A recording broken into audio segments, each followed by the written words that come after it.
All this week, 2 News has taken a deeper dive into the fight against fentanyl. Right now, Montgomery County is averaging 1 overdose death a day so far this year. While shocking, that number is half of what we saw during the height of the opioid epidemic in 2017, but there is still more work to be done. Tonight, 2 News investigates the change in how addiction is policed and the change in Ohio law that is helping to save lives.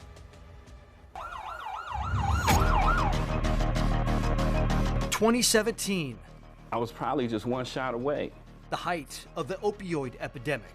I felt like it was a war zone because there were constantly people that were overdosing and dying. And the Miami Valley was ground zero.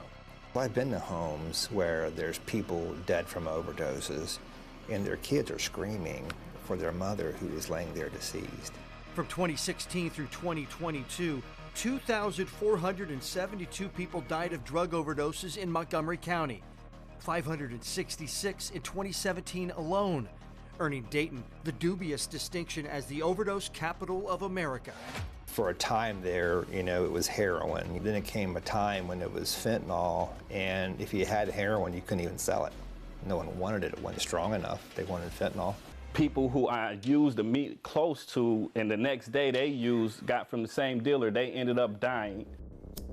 Law enforcement realized traditional methods of policing the problem wasn't solving the problem.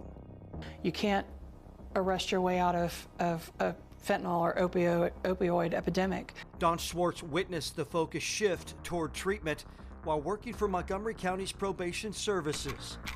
There were just too many people. We had to pivot and figure out how we can help people get to the point where they're ready for treatment. There's been a shift in thinking to, well, okay, we can't just police this. We can't just lock everyone up who's an addict.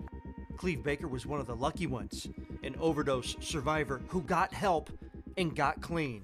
At least try to offer them help and treatment. And the treatment approach seems to be working. I don't think it's accurate to say we're winning, but we are making strides. Overdose deaths dropped to 316 in 2022. That's still 300 deaths that are too many.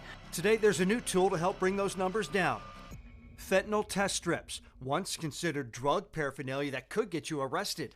Schwartz says it's a game changer. The state of Ohio and Governor DeWine recognized that keeping these fentanyl test strips criminalized was doing more harm than good. Test strips are at least 96 to 99% effective. It doesn't tell you how much fentanyl is in there, but it tells you fentanyl is in there. Public health and law enforcement say there is no silver bullet for winning the fentanyl fight. Addiction is hard. It takes time. However, fentanyl strips could be the resource to give an addict at least one more day to decide if they want treatment. They may wake up the next day and say, I'm ready for treatment. Well, they can't do that if they overdosed. Schwartz says we are on the downside of the epidemic as a whole, and law enforcement agrees. Yet opioids, specifically fentanyl, continue to pour into the Miami Valley.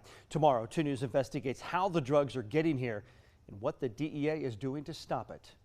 For all of our coverage this week, you can download the free 2 News app. Just open the camera on your phone, point it towards the QR code on your screen.